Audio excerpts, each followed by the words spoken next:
Gerek yok. Bunlarla işimiz yok değil mi? Hello. One last check. Can you hear me? Yeah. Yes, we can hear you.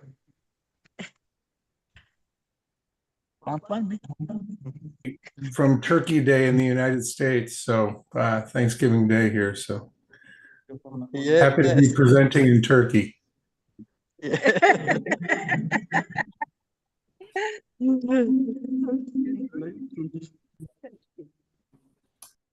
Benim telefonumdan olmasa. Şöyle.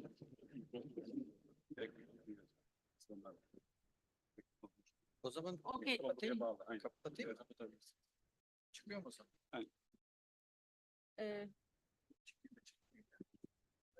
O zaman sesinizi kapatmanız yeterli. Hepsi. Mikrofonun o da bağlı. Direkt oraya şey yapıyor. O zaman onu yapabilir miyim?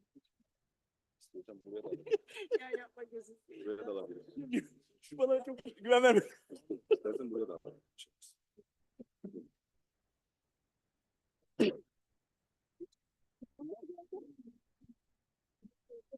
Yok, gerek yok. Şeyin de bağlandı. Bu iki getireceğiz. Bakalım. Bence.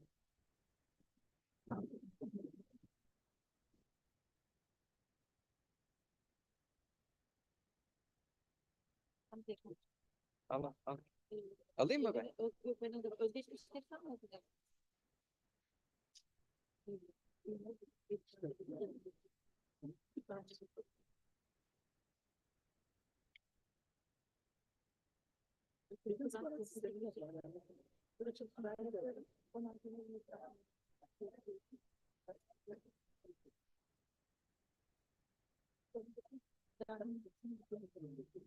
Ama çok doğru. Şöyle ben de sonrasını benim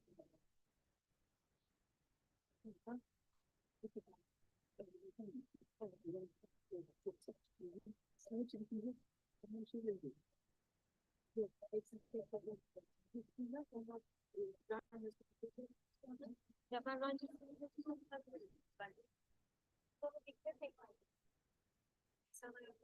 Çift tarafı bantla şöyle altta yapıştırayım. Ayrısını ya takarsan burada daha güzel olur. Tamam. Buraya koyayım mı?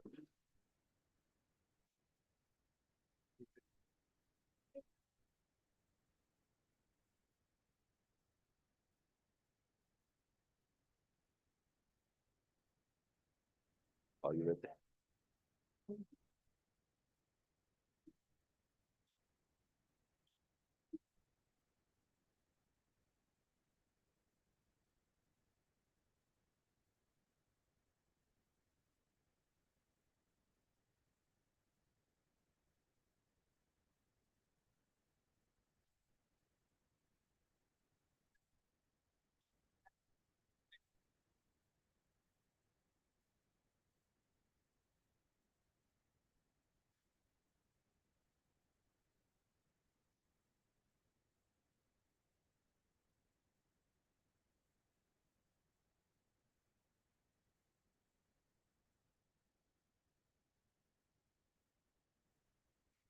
Arkadaki çıkmış mı merak ettim ya. Çok uğraştım ama.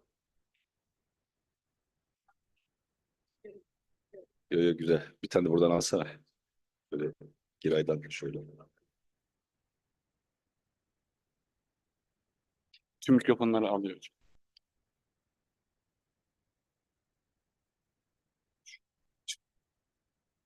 Sesimiz açık sanki.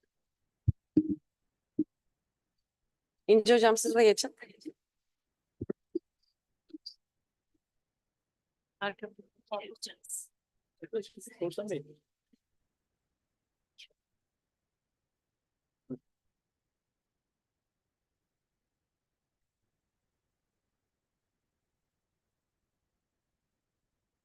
Anladım.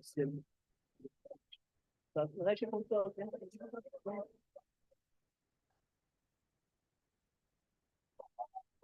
Kemer falan bir şey yapalım bir. Termal kemer kontrol edelim mi?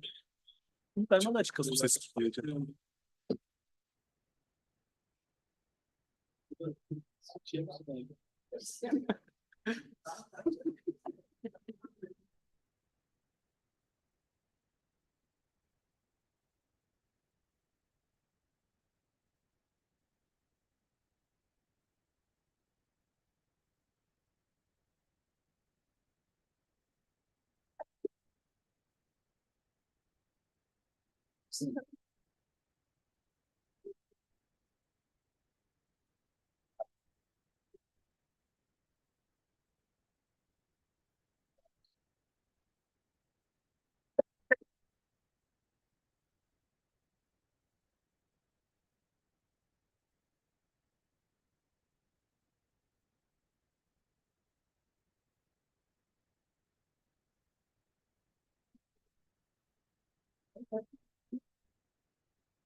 Dear guests, we will start our last session of today shortly, so please join us in the conference hall.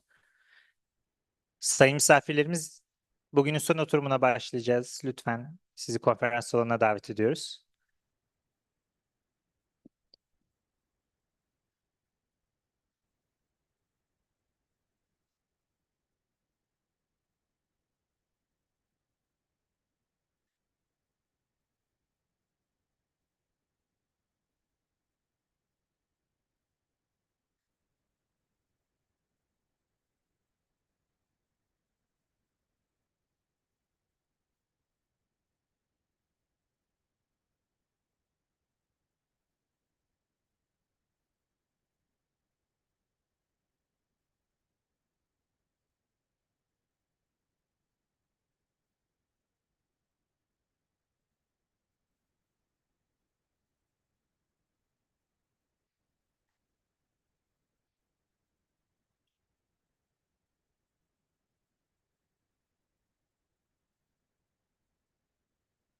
Bir daha söyleyeyim.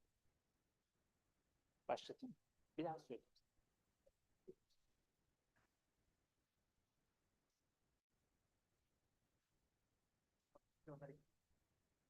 Yani isterseniz söyleyeyim.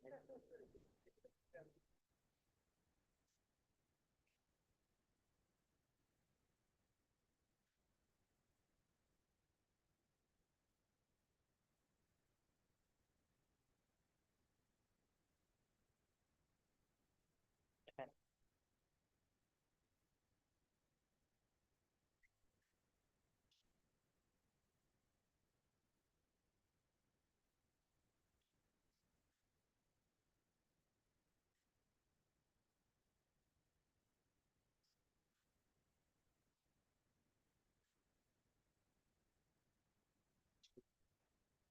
Yani gidelim. O zaman galiba biliyor. Yok. Aynen. Aynen. Yani tanıtacak. Sen ekrana videosunu ara verebilirsin. Başladı. Ha, ama onu buraya gösterdi aslında. Bunu bir sorayım.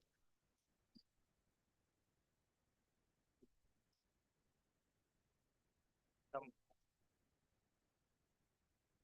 Ha, tamam, o biliyor. Özgün'ün arıyor şu anda girebilecek şey. Zoom'da olduğu için girebilecek telefonla. Ulaşamıyor, onu söylersen.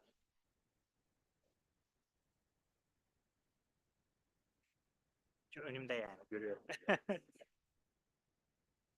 Tabii.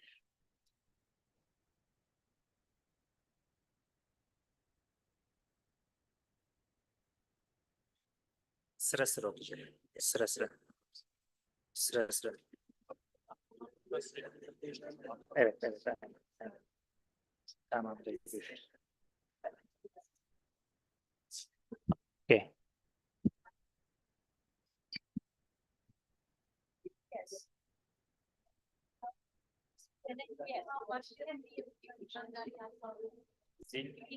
Zil çaldı bayağı. Artık yap. Başlayalım. Okay, dear guests, we are starting our next panel session. So please join us if you are still in the foyer. And for this session, we will talk about interprofessional education. To moderate this session, I will invite Professor Giray and Professor Inci to the stage. Dear professors, stage is yours.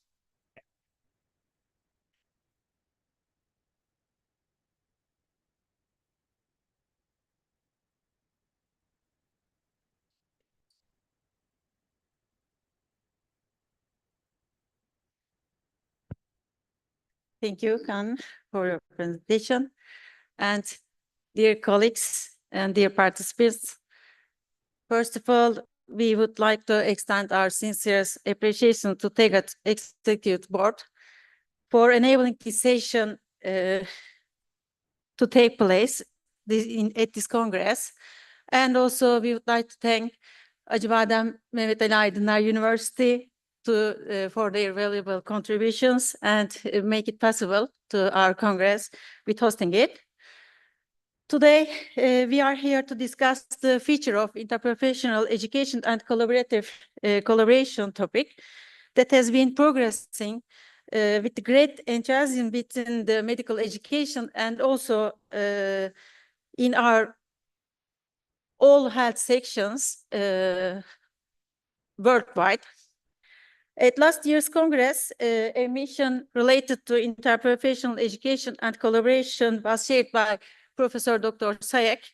And in line with this mission, we invited our esteemed colleagues to contribute to this journey.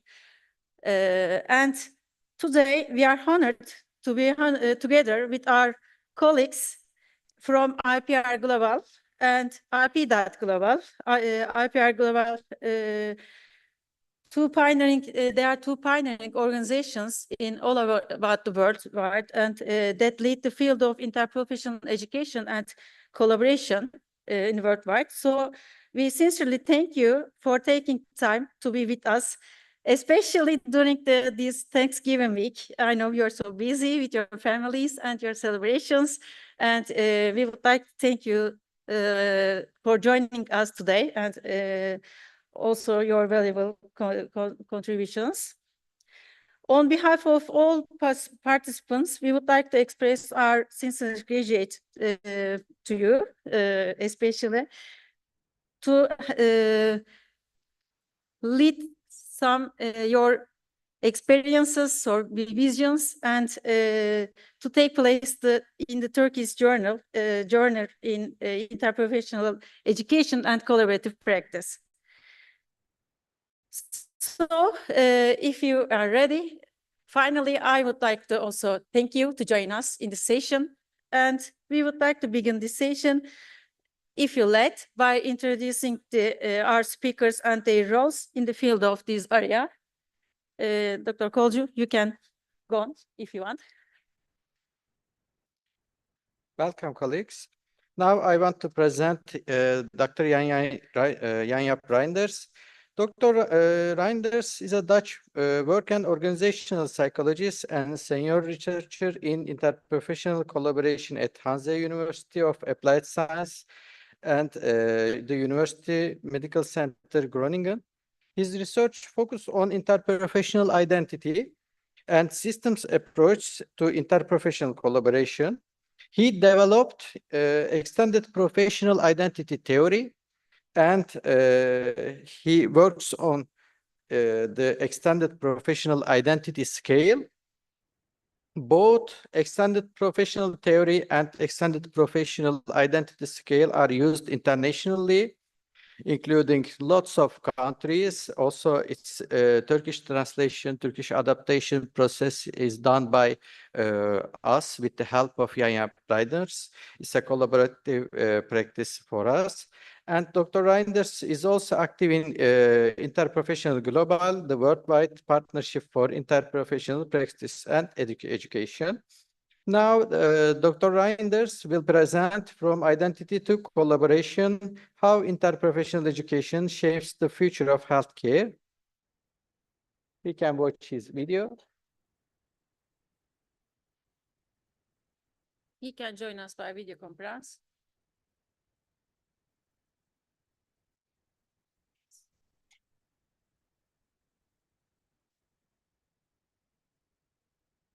First and foremost, I would like to express my gratitude for this invitation. It's an honor for me to share new insights from a groundbreaking theory, one that has developed and been evaluated at an exceptional pace, made possible only through broad interprofessional collaboration. Within this collaboration, Turkey holds a special and valued place. Once again, thank you for this opportunity. As a work and organizational psychologist, I am particularly interested in the social dynamics that shape interprofessional collaboration. For many years, I have enjoyed a highly inspiring partnership with the Süleyman Demirel University in Isparta. Together, we explore why the development of an interprofessional identity is possible and how insights from this process can inform and enhance interprofessional education. In this keynote, I will offer a brief overview of one specific theoretical framework for understanding interprofessional identity. I emphasize one framework intentionally, as multiple approaches exist. While the term interprofessional identity is increasingly common in academic literature, the underlying mechanisms proposed by different theories may vary significantly. Our central question is this: why does interprofessional identity matter? And how might it offer a promising response to today's challenges in healthcare? Health systems around the world, including in Turkey, are under growing strain.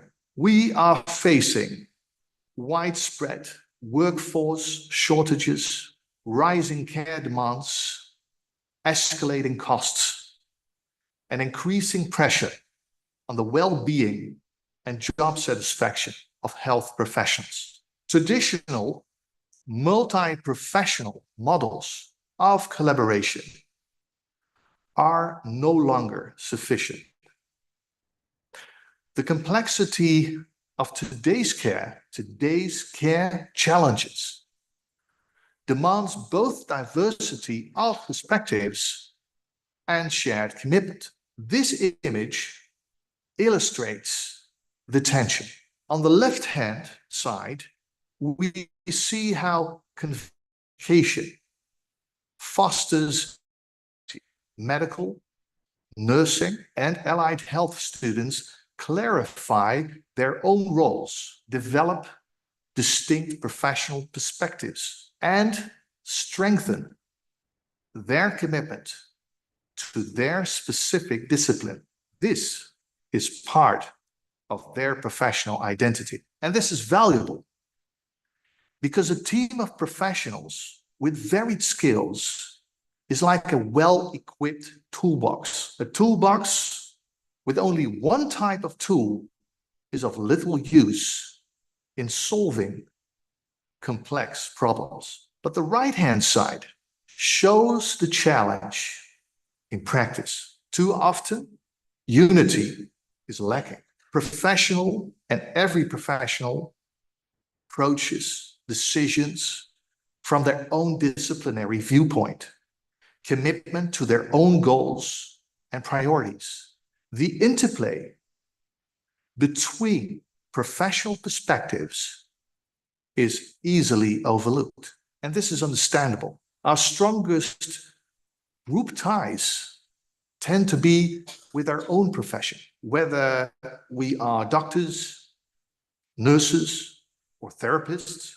But this social identification can become a barrier. A study of 47 clinical teams found that a strong shared identity was a key factor in harnessing the diversity of mixed profession groups, leading to improved patient outcomes. In other words, quality care depends not only on the competence of individual providers, but also on their ability to work as a cohesive team to achieve both diversity and unity. We must address this paradox head on. The extended professional identity theory, or APID, was developed to do just that, to resolve this paradox. We don't have time today to explore all APID's propositions, so I'll focus on the most essential. Introduced in 2018, APID is a psychological theory that explains how professionals can develop a shared interprofessional identity while maintaining unique professional identities. This balance supports both professional integrity and collaborative synergy. APID provides a set of testable propositions grounded in a new identity theory that bridges distinct research traditions. It begins with the recognition that every individual holds multiple group memberships and thus multiple social identities. We identify with each group through a social emotional process. We learn from our group members how to behave and belong, as long as we perceive this group as a real social entity and not just an encounter of individuals. This depends on the degree of entitativity or groupness, which entity we express in a given situation depends on the context. When multiple identities are activated by the same context, we are most likely to act in line with the one we value most emotionally. This means that interprofessional identity is shaped by both intrapersonal and interpersonal processes. These dynamics influence how interprofessional identity is measured, developed, and triggered. And this is what sets APID apart from other approaches. Interprofessional identity, as defined by APID, can be measured using the Extended Professional Identity Scale, APIS. This instrument that measures this three-dimensional construct has been validated across multiple countries with highly consistent psychometric properties. In every instance, the APIS has shown strong construct validity, a critical milestone in the assessment of any emerging scientific theory. In Turkey, a culturally adapted version, the APIS-TR, has been successfully developed. Repeated studies have confirmed that interprofessional identity is directly linked to interprofessional behavior and thus to more effective collaboration. activation of this identity depends on contextual cues known as identity triggers. Here, too, early evidence supports this mechanism. Various factors can act as interprofessional identity triggers, such as conversation topics, clinical conditions, and other issues relevant to more than a single professional group. A recent APID study shows that members of different professions within a mixed profession group are more inclined to propose solutions to one another and, consequently, to speak up more openly. However, not all discussion topics have this effect.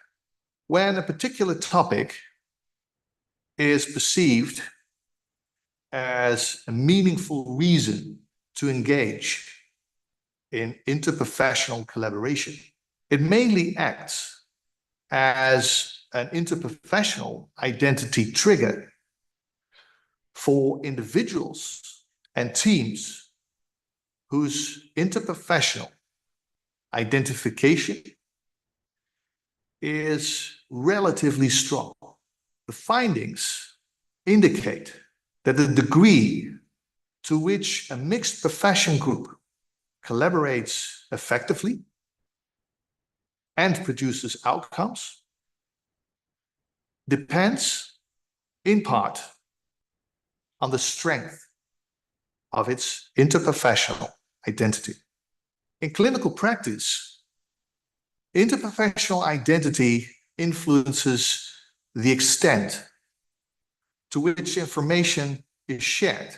Deeper, substantive alignment is achieved, and different perspectives are combined in ways that help professionals guard against each other's blind spots and complement each other where the limits of one profession are reached.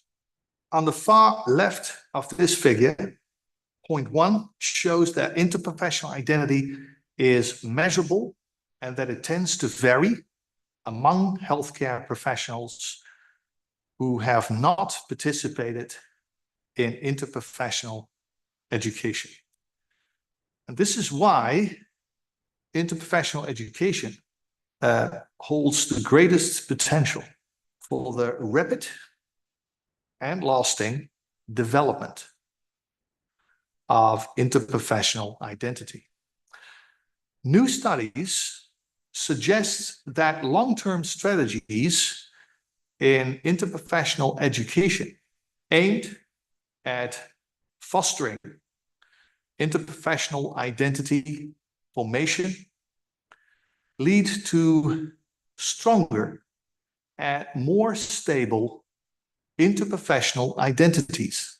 When we move into clinical practice, point 2, we see networks and mixed profession groups that bring together a wide range of professional competencies. How fully this potential is realized depends on interprofessional competence. The capacity to identify differing perspectives and the ability to integrate them with diverse expertise to deliver outcomes that serve patients, professionals, and society alike. At point 3,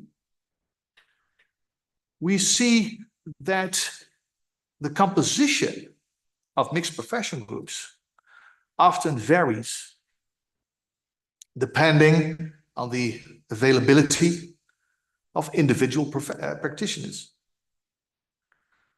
So even a care team comprising only 7 professionals with, let's say, 4 to 5 involved per patient can result in as many as 56 possible temporary team combinations. Because of these changing temporary team compositions, different dynamics will emerge, since not everyone has the same level of interprofessional identification and competence. This variation becomes evident at point 4, where each temporary team serves a different patient. And consequently, this also means that outcomes will differ accordingly, as illustrated at point 5. APID-based research is expanding rapidly. While it typically takes 10 to 20 years for a new scientific theory to gain sufficient empirical support, such as confirmation of construct validity, repeated testing across diverse contexts, we are already seeing consistent global replication of the measurement, development, and activation of interprofessional identity. This growing body of evidence makes it possible to implement the strategy with confidence in interprofessional education. And indeed, this is happening with increasing frequency around the world. Turkey plays an important role in this development. Interprofessional education is evolving rapidly in Turkey, positioning the country as a key partner in advancing synergy through joint research and development. Thank you very much for your attention. I only have a few final words to share. Meslekler arası işbirliğinin özü, farklı mesleklerden çalışanların birbirlerinin kör noktalarını tanımlamasına ve yönetmesine yardımcı olmaktır.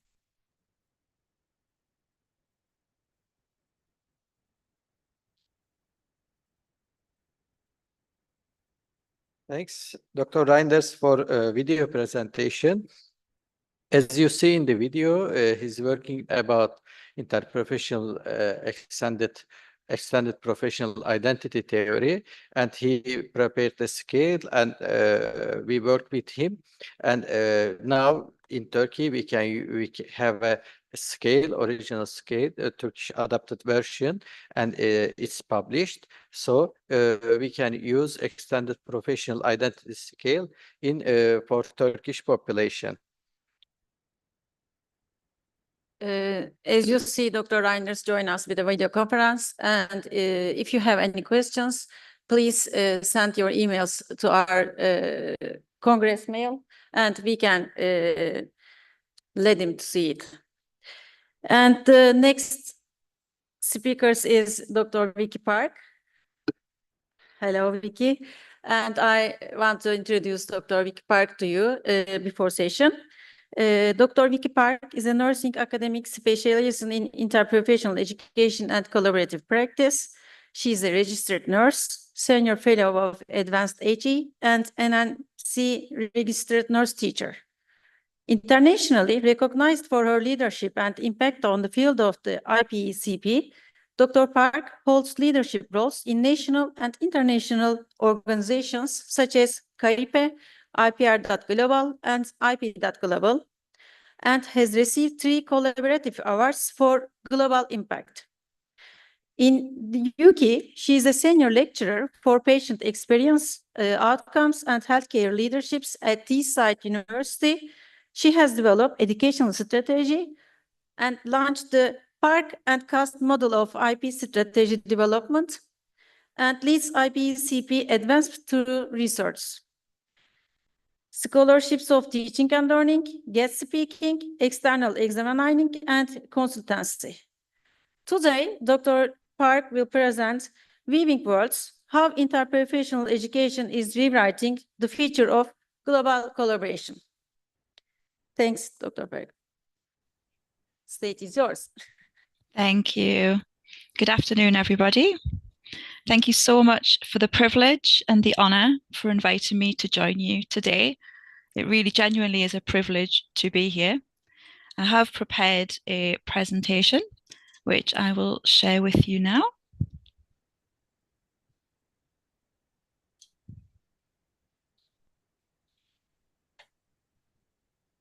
Thank you.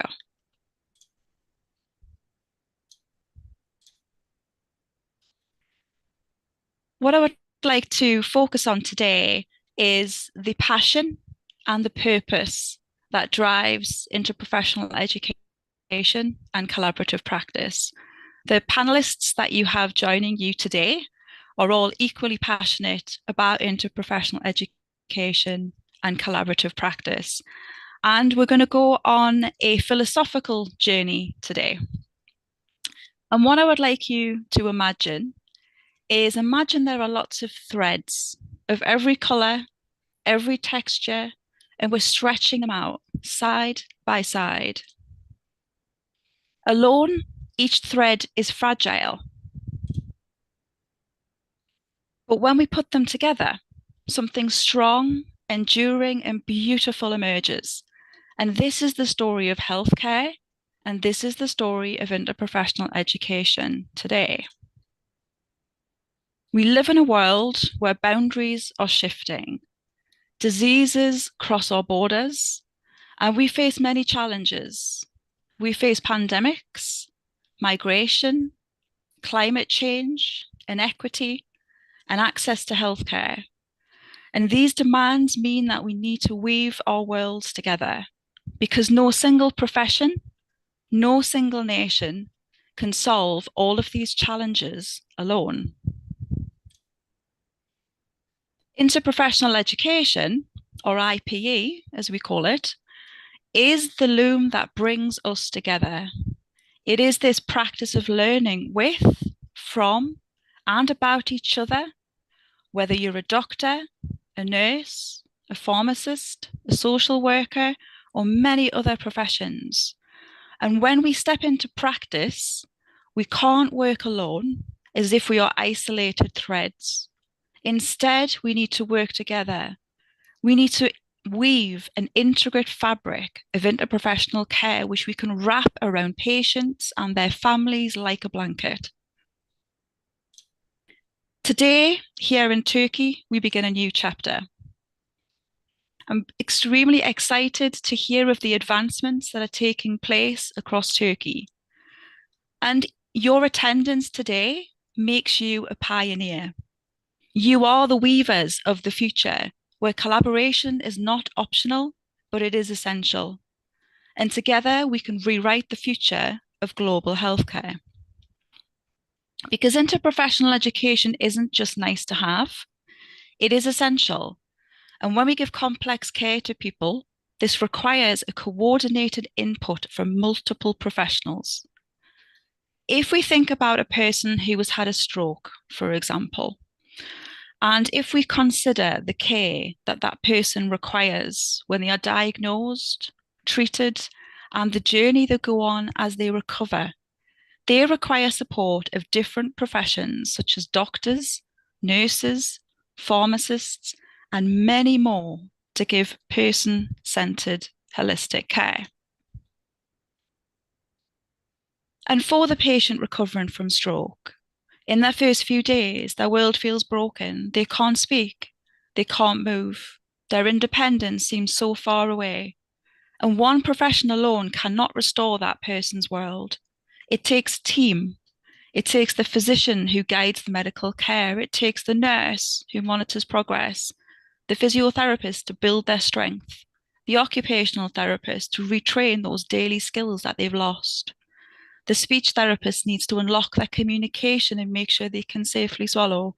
The social worker needs to support family and community needs. And imagine if those professions worked in silos, where each of them only focused on their own task. The patient's journey becomes fragmented. They are no longer at the centre of the care. Their progress is slower, their frustration is greater. But when those same professionals have learned together through interprofessional education, when they understand each other's roles, they respect each other's expertise, and when they communicate as one team, the patient's recovery is transformed. Care is seamless. Goals are shared. The patient feels held by a fabric of support rather than a patchwork of disconnected threads. This is the power of interprofessional education. It doesn't just change how professionals learn. One team requires many professions, and when they weave their expertise together, the patient doesn't just survive, they thrive through improved services, improved patient outcomes, and richer and better experiences. When we weave care together, recovery becomes a shared journey. It would be remiss not to reflect on the global pandemic that we all experienced. None of us escaped the COVID-19 pandemic. And what we've realized is that viruses know no borders, but neither does collaboration. So when professions and nations brought their worlds together, they built resilience in the face of crisis. In the early days of the pandemic, we saw how quickly disease spread across our continent. It disrupted lives everywhere. No single profession, no single nation could respond alone. This was a global crisis which required global action. All health and social care professionals had to come together, often across borders, to share knowledge, to coordinate care, and to protect communities. And where interprofessional education was already embedded, where teams were already trained to work together, they were more resilient. They were better prepared to adapt. They could share knowledge and they could coordinate care. They knew how to collaborate. They knew how to listen. They knew how to adapt. And they didn't just bring their own expertise. They wove it together with others so they could create solutions that were stronger than one discipline could achieve. And that is the lesson for the future. Global health challenges demand global responses. Interprofessional education allows us to weave professions and nations together. So when the next crisis comes, and there will be another crisis, we are ready. We're not isolated strands. We are already a united fabric of care. A virus knows no borders, but neither do we, and neither does collaboration. When professions and nations wove their worlds together, they built resilience in the face of crisis. And we knew then more than ever that IPE is essential for tackling global challenges. Emerging from the pandemic, scholars across the world in CAPE, which is the UK organisation for IPE, in Interprofessional Research.global, the global organisation for interprofessional research, and many other institutions began to debrief. We reflected, we analysed our collective experiences of keeping IPE alive during the pandemic. And to make sense of the events, to appraise the strengths of what we did well, to see areas where we could develop, to align theory, to inform future practice, we began talking to each other. And this led to international collaborative writing. In CAPE, we published our IPE series in the British Journal of Midwifery. We had 8 publications. You can see the first one on the left of the screen. 22 international authors contributed to this series, and we won an international award for global impact. In Interprofessional Research.global, We reflected on how we leveraged the strengths of our global network so that we could adapt and we could sustain interprofessional education and collaboration in the pandemic. And you can see a publication on the right-hand side, which reflects of how we pulled together through the storm of COVID-19. This work leaves a historical narrative that analyses our experiences of interprofessional education throughout the COVID era and really represents how globally IPE brings us together to face challenges. And weaving worlds together is not easy, but it is possible. And when it happens, the impact is lasting, and not just for institutions, but for the patients and the communities that the students that we teach will one day serve. Strategy helps to structure interprofessional education, and this is an area that I've been developing now for several years. I've developed this locally, regionally, nationally, and internationally. And change is possible when leaders champion IPA, even in complex environments. And strategy is a way that we can achieve IPA through planning, leading, and evaluating what we do within our complex environments. In 2021, I was approached by an associate professor at another UK university, and they asked me for help. They needed help to embed IPA, and I said we need to create a strategy. And following on from this, I've contributed to CAPE's 5-year strategy, strategy development and interprofessional research.global. I've led IPA strategy revision at the university that I was working within, and I'm now contributing to a regional strategy development in Northern England, including 5 universities. And in 2021, I did some consultancy to support my colleague, and we began with a vision. We said we were going to weave professions together through education so that we could weave care together in practice. So we started to develop a strategy, and this strategy became a movement for us. And we've published our paper, our Park and Cuss model for IPE strategy development, which you can see on the screen. And whilst the vision for IPE is clear, the path is often complex. But we began with small steps, listening to the voice of students, professionals, and people who use services to guide us. Building trust and understanding the educational needs of the future workforce meant we could intentionally design IPE that was based on the 8 threads in our model. Bringing these together, IP provision has been commended by UK accreditation and professionally regulatory bodies. Programmes who've used this approach have been validated within curricula across the UK. Students have embraced the opportunity to learn side by side with, from, and about each other. And this experience has taught me something profound. Weaving worlds together is not easy, but it is very possible. And the impact extends across education and into practice, driving improvements in care and the way professions work together for the good of patients and their families. So global challenges demand global collaboration. And interprofessional education weaves professions and nations together into a fabric of care. It truly is an honour to join you all today as you host this significant conversation. And for some, this may be the first time you've been part of this conversation. This is a very special moment. And those of you that are here are pioneers in shaping the future of healthcare as Turkey joins in with the worldwide movement for interprofessional education and collaborative practice. Each profession is a thread, and together we create a resilient fabric of care. IPE is not just about professions, it's more than that. It's about cultures, systems, and nations learning together to tackle global health challenges and to drive quality of care and services. I encourage you to start small, but dream big. Build partnerships and share your stories.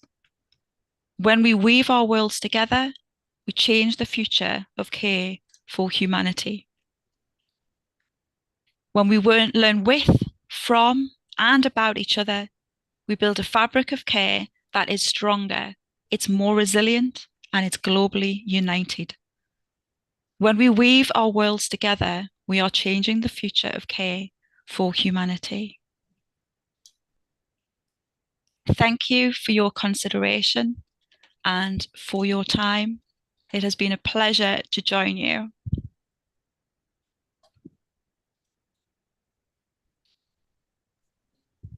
Thank you, Dr. Park, for this inspiring presentation. Dear colleagues, do you have any question for Dr. Park? If not, we can go on with other presentation. Thank you, Dr. Park. Thank you.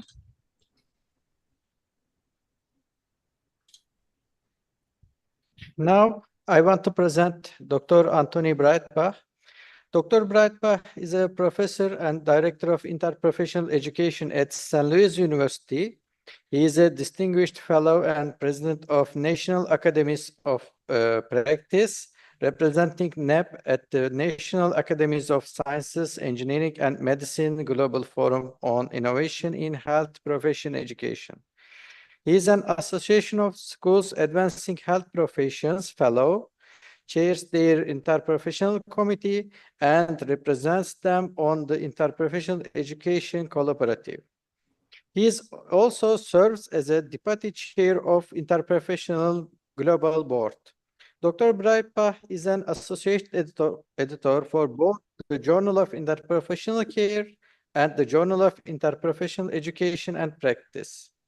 Now, Dr. Breitbach will be with us with his presentation named IPE Program Demonstration of St. Louis University. Hello there. Welcome. Greetings from the United States. This is an honor to participate in this event.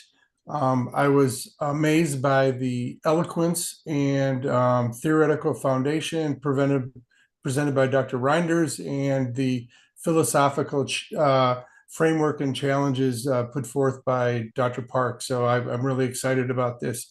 In my presentation, I am really going to focus on the practical implementation of interprofessional education within our university.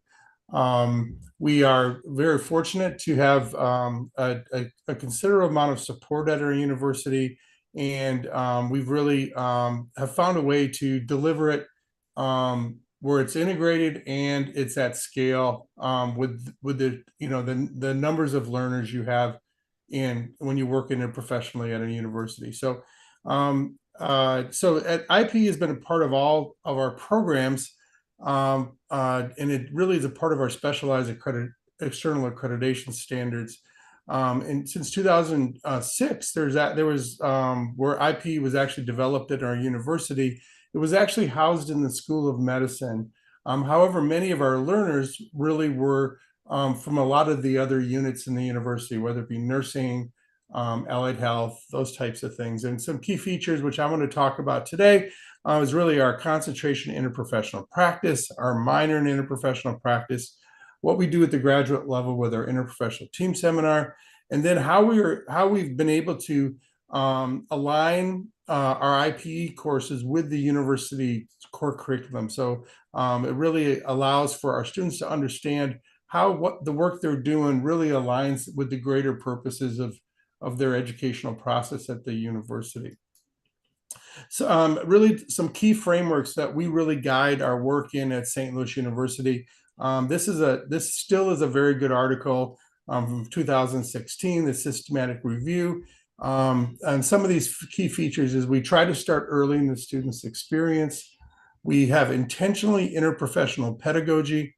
We try to teach content that's relevant to the students in an interprofessional context. We look to integrate it into community and clinical practice, and then we seek to embed it within the health professions curricula instead of being treated as kind of an extracurricular activity. Some of our other principles we have because really the design of the learning experiences is really one of the most important things. So when we think about how we design it, I challenge you to think about really intentional design to allow for organic learning. Students are very creative, and if you just put them in positions where they need to collaborate with each other, they're gonna be creative and find ways to do it. Sometimes engineering the type of collaboration is actually not that effective. But if you design activities where students need to work together, they'll find ways to work together effectively. Also, when you teach at scale, you need to leverage technology to decrease instructional and support demands. You cannot teach 150, 200, 300 students in the same way as you teach classrooms with 15 or 20. You need to explicitly communicate your schedule and course expectations. What we do is we focus on team activities in class and individual preparation and activities outside of class. One of the biggest barriers we found with our students is if we really expect these students from all these different programs to find times to meet in teams outside of class, that really is a barrier to student satisfaction in our courses. Another thing we do is we walk our talk. Every course we teach is taught by an interprofessional team of faculty. So the students see us collaborating in our teaching as we expect them to collaborate in the classroom. We emphasize interaction and we create that structure, and administrative assistance is really, really important. I talked earlier about how we align our IPE program with our university core.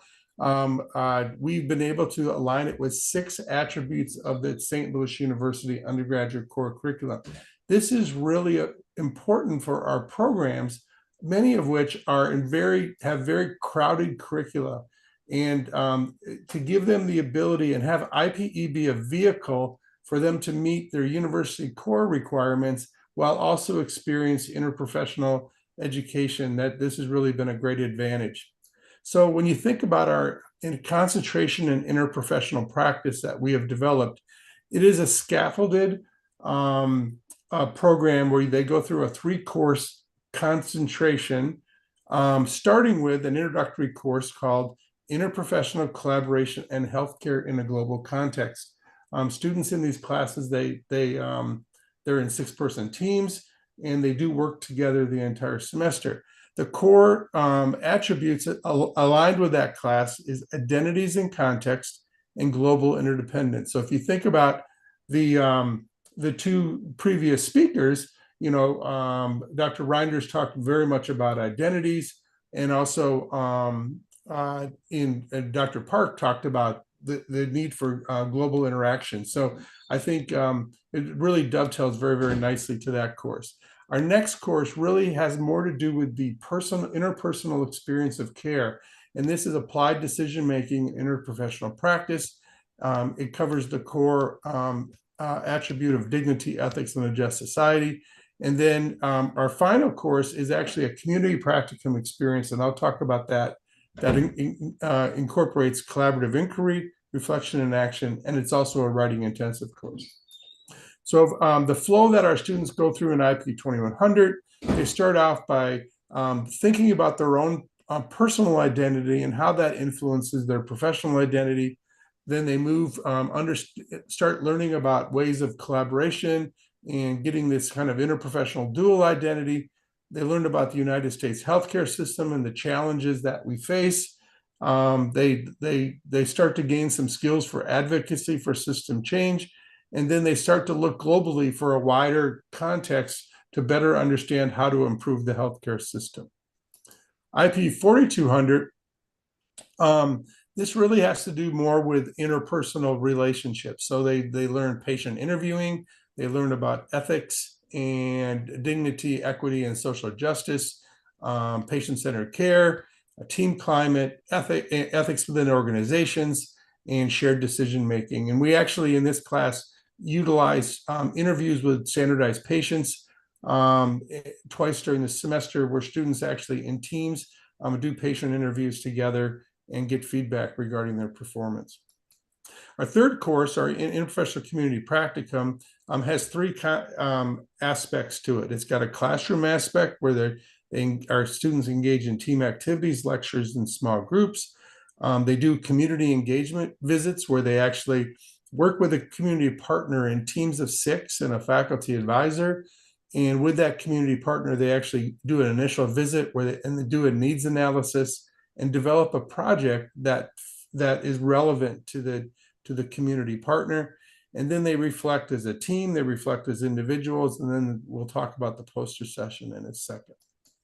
So at the end of the semester, the students actually present their projects at our Interprofessional Education Poster Symposium, and their community partner joins that activity, and they get a chance to show their projects off to the rest of the group. This serves as one of their writing assignments where they actually have to prepare the poster, and also they need to write a reflection paper on their experience. We talked earlier about the importance of how we work with our partners in the university, and this is an example of how we've actually mapped the learning artifacts from the core for the 3 courses to the nursing essentials and the IPEC core competency. So this mapping is really essential because it really assists our programs to get a buy-in from the programs. One of the things we've also done is we have a philosophy that we assess with dissemination in mind. So if you design your assessments so that you can, they'll stand up to the rigor of peer review for papers. And we've had a lot of success in collaborative scholarship in our program. In 2023, our provost asked us to think about moving the IPE program out of the School of Medicine into an academic home elsewhere in the university, and then also develop a more sustainable structure for financing and faculty development within the program.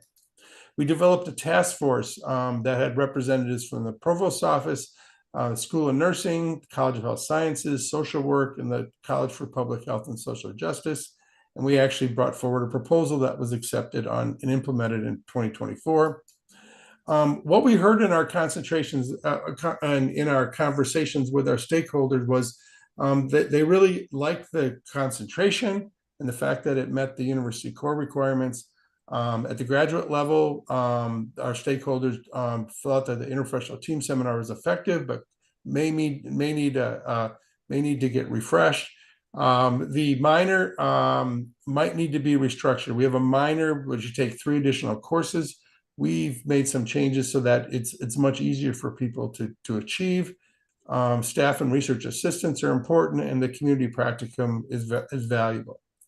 They would look for us to improve our communication and coordination and promotion and visibility, develop more clinical education, simulation, experiential learning experiences, reinvigorate the scholarship in the area, also develop a workload model that recognizes interprofessional teaching, scholarship, and service and promotion and tenure guidelines, and then develop a sustainable budget model where faculty actually are participating on load and not expected to participate on top of their other activities.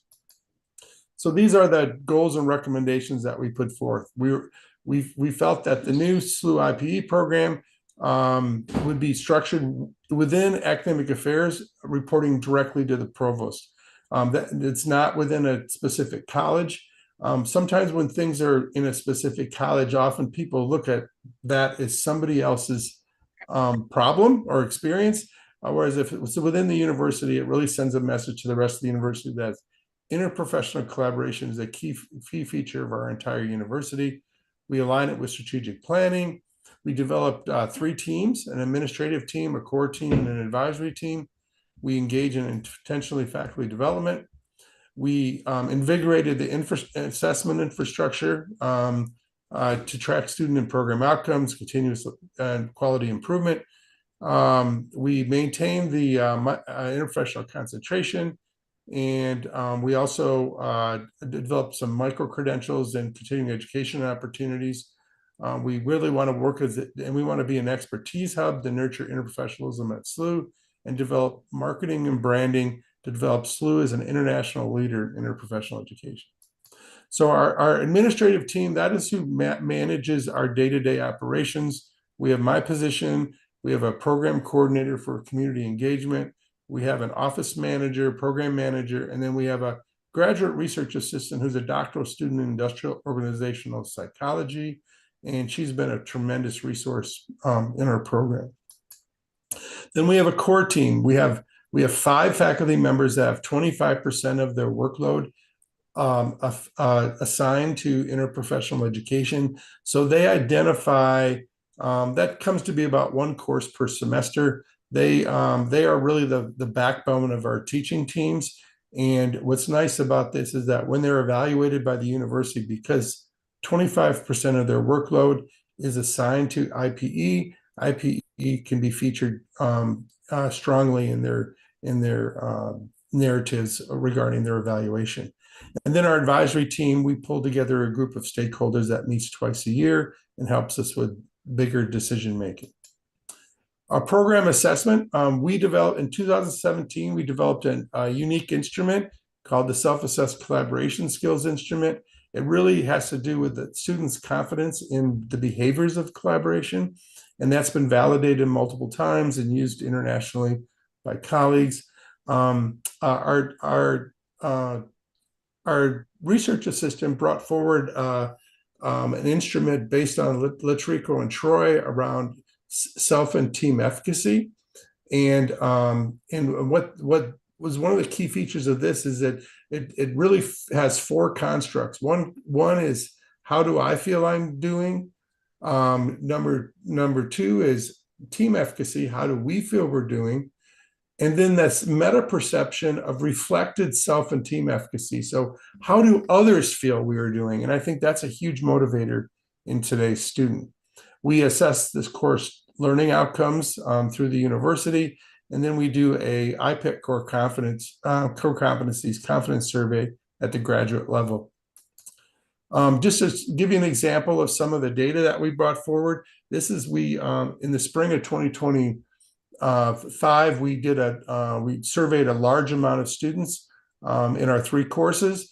We found a progression of that actually had statistical significance in the development of collaboration skills.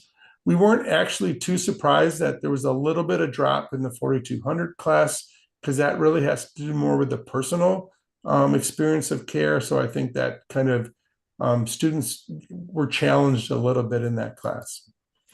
The iSTEM scores, which is our self and team efficacy. If you look at the self-efficacy, there was a consistent increase over the course of our program, and then also the team efficacy there.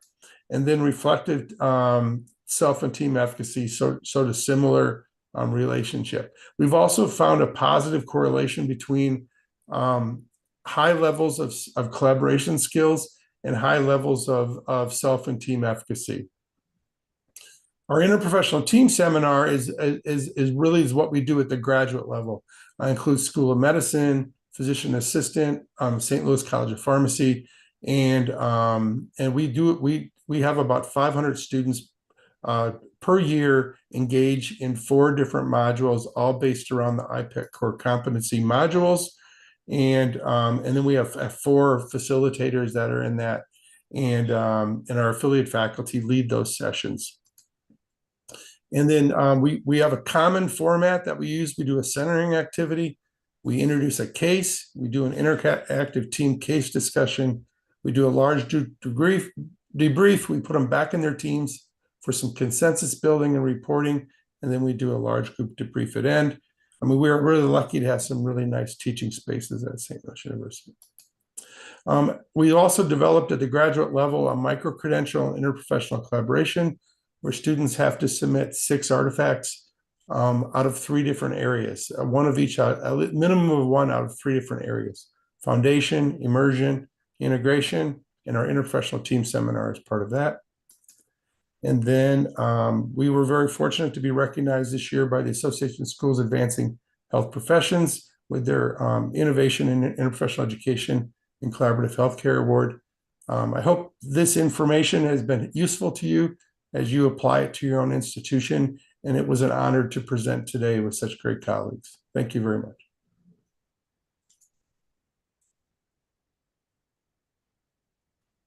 Thank you, Dr. Reinders, for this inspiring presentation. Do you have any question? If not, now. Yeah.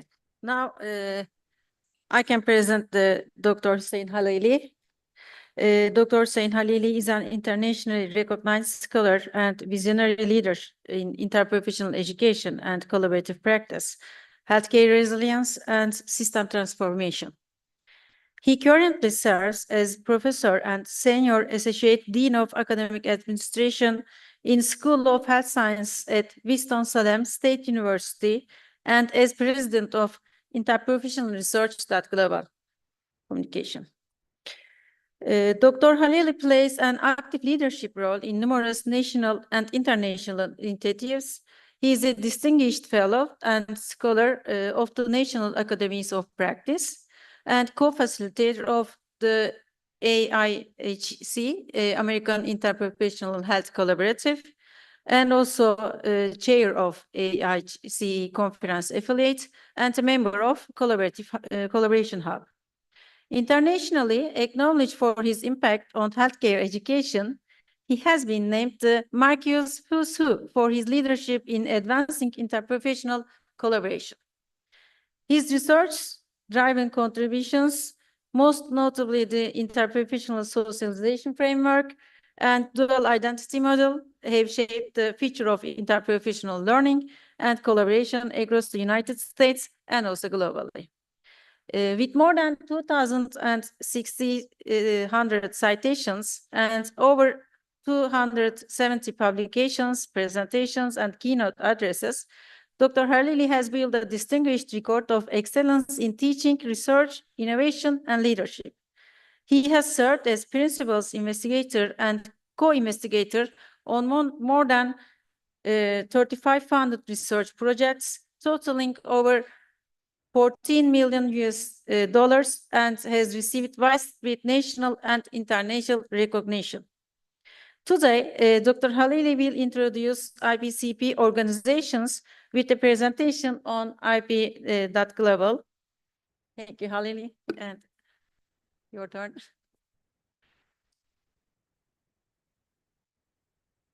I was on mute. Good afternoon, everyone.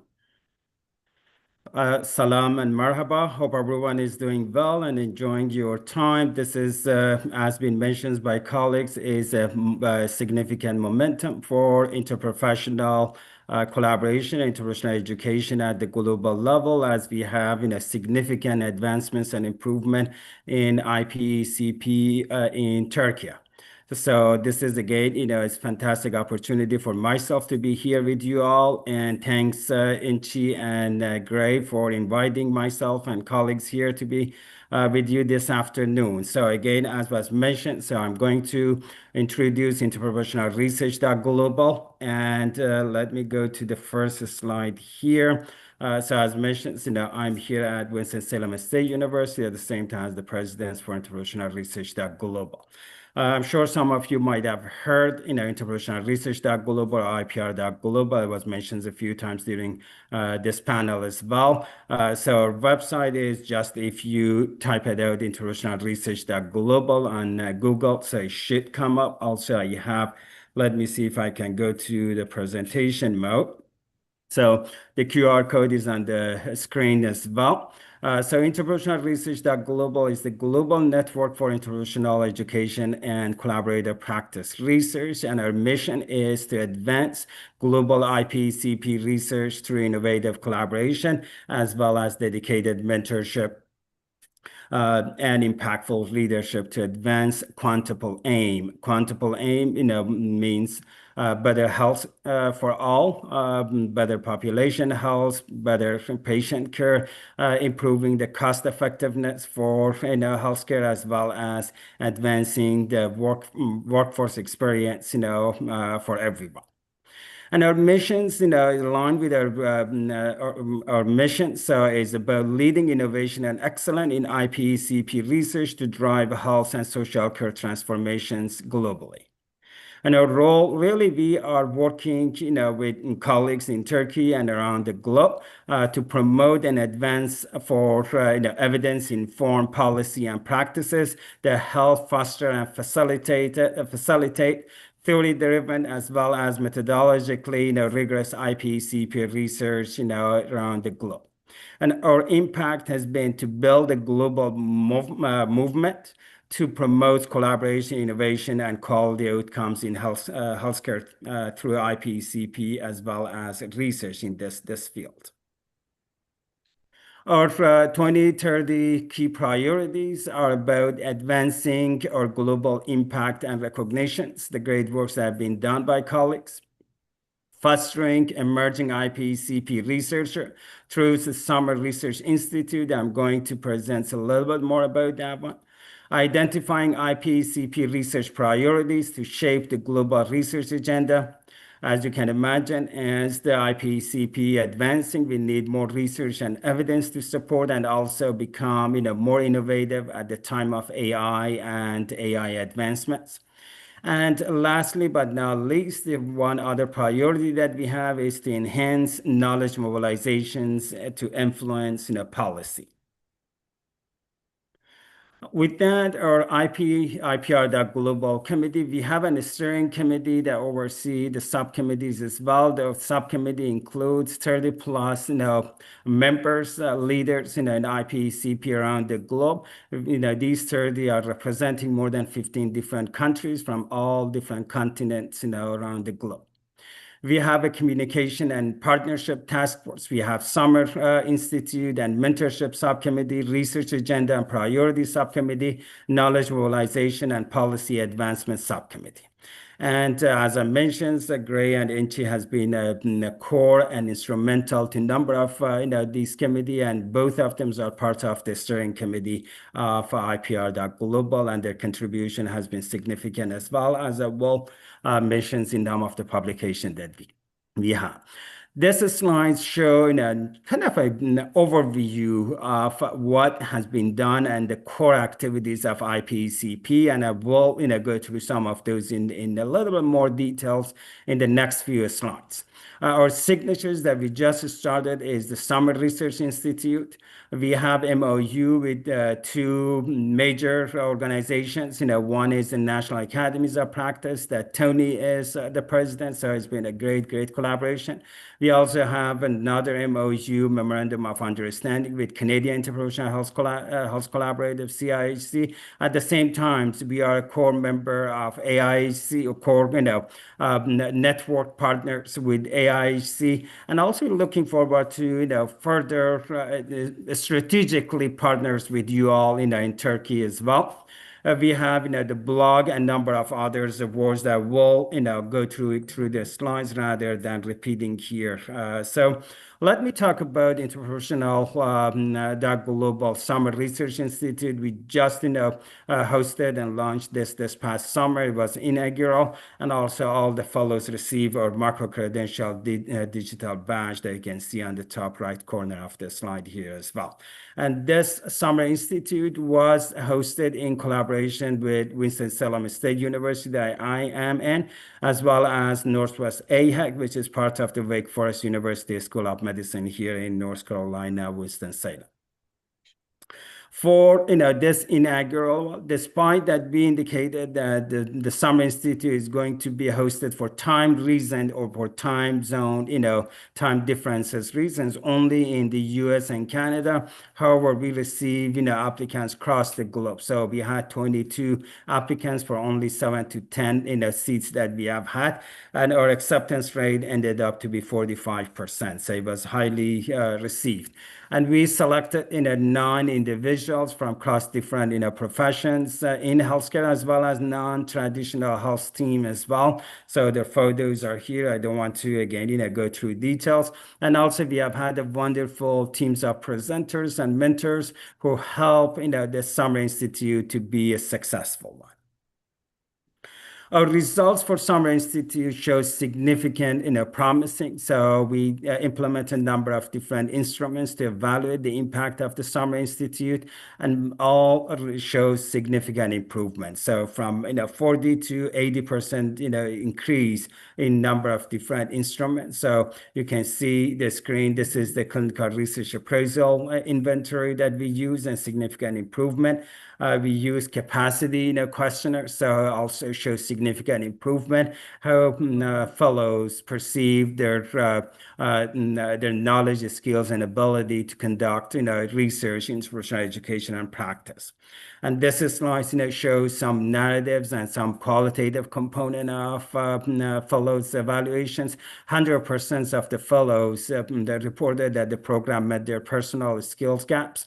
In IPCP research, almost 90% reported that the Summer Institute highly improved their confidence in high level as well. So again, they see the Summer Institute to be a great opportunity for them to not just to learn and advance their knowledge and skills, also to network and make connections with the global leaders, as we had part of the team as well. I mentioned about the MOU that we have. So again, this is a slide, to indicate our MOU with National Academies of Practice, as well as the CIHC in Canada. We present global research as well as leadership awards, and these research awards was been called or named after the global leaders in the field. So Barbara Brandt, so is from US. So she has been one of the pioneers, IP leaders, IPCP leaders. So we presented distinguished award to them, and then named our awards after them.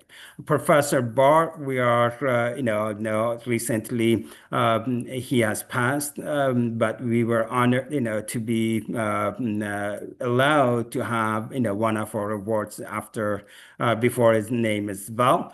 So Hugh Barr IPR Global Award, and John Gilbert, Dr. Gilbert from Canada. I know many of you are familiar with him as well. So it's the IPR Global John Gilbert IPR Global Award. Plus, last year we added a new award, so Distinguished Leadership Award that we are hoping to present this year. You can see two of the awardees that we have had in the past few years, and one of them is going to speak after myself as well, Mike. So he was the recipient in 2023 when we presented an award, in Qatar. So for those who might be interested to consider applying for IPR Global Award, the 2026-2027 online application will open in the spring 2026. And again, feel free to check our website, internationalresearch.global. And also you can contact us through ipresearch.global@gmail.com as well. I'm going a little bit fast just for the importance of time, but I'm happy to answer any questions anyone might have. Another significant activities and engagements of IPR Global at the global levels are the surveys that we do. Currently, we have a survey happening, 2025 Global IP Situational Analysis Survey. Thanks to some of the Turkish institutions who have already completed the survey. Others, please scan the QR code and complete the survey. We really want to showcase significant IP activities that are happening in Turkey as well. Please feel free just to scan and go through. It should take about 10 to 15 minutes to complete the survey. Again, we don't want to miss the great work that you're doing. This is the survey is looking to do a global analysis of IP situations around the globe, and Turkey again has shown significant improvement, and thanks to Gray, Inchi, and a number of others who have been involved with the IPCP advancements in Turkey as well. So this page shows just the results from 2022 global survey that we did. We have had significant representations from across the globe, different continent. So you can see briefly those, the good things, the results is publicly available through our website. As well as through publications that we did. And in Asia, we have seen significant improvement in 2022 compared to 2010. That was done another survey by WHO. So this is kind of a continuous evaluation of IPCP after 2010 that WHO completed. So again, we highly encourage everyone, if you are involved with institutions involved in IPCP, to complete just one response from institutions is something that we're looking for. So number of, in terms of other surveys that we completed, the COVID-19 impact. So Wiki mentions about some of the works that completed during the COVID through international research global. So these are number of publications that we published, and a good number of them, again, both Enchi and Gray have been part of those. So thanks for your great contribution to those. A number of these publications is publicly available. Even was published through international research global. To the importance of those results, they made those open access as well, and the QR code again is on the screen. Another opportunity for you all to get engaged with IPR.global is our blog. Our blogs are very active, at least in different point of times. And thanks to Tony, our panelist here, who has helped us with IPR.global blog. So if you have any news, conferences, and others, you can just submit those. If you publish some things or any contributions, or even wanted to talk about yourself, we are looking to hear from you all. Plus we have Pearls and the wikis is leading, so there are great opportunity for you all. You can just go ahead to the website, and there is a forms, very simple forms that you can submit your news, your accomplishments, or talk about yourself, and your involvement with IPCP. So we are honored to have you on the website and the blog. The next few slides, I'm going to summarize some of the great works that have been done through IPR.global and the significant achievements that we have accomplished in the past. Let's say since 2018. The IPR.global has been around since 2010, but under different names, initially CIHC ResearchNet, and then GRAN, Global Research Interprofessional Network, and then joined with Into Theory, GRAN Into Theory, and since 2018 is Interprofessional Research.global. So we have published and presented more than 100 different papers and abstracts in a number of different journals, as well as conferences, seminars. We completed the IP situational analysis, which was conducted 2020, 2021. Results was published in 2022. We currently do 2025 global analysis, longitudinal COVID-19, and also we have received a number of different awards to the significant great works that have been done. I have another slide on this. So 2025 received the NAP Interprofessional Group Recognition Award. 2023 Global Excellence Interprofessional Collaboration Award in Qatar. 2024 ASAP receiving a grant from ASAP. Plus, just recently, we received 2 other awards from Winston-Salem State University for the Summer Institute that we'll share more. If we just an overview of some of our significant, discussion paper or ebooks that we have published. This is from 2019 Guidance on Global Interprofessional Education and Collaborative Practice Research, a discussion paper that highly being utilized. I believe, over 3,000 download, and a number of different citations for this one is still highly relevant to IPCP research. We published in a paper that was cited by WHO on this one. And also, during the COVID, we came up with the revised versions of the global research agenda to the impact of the COVID. Those are available.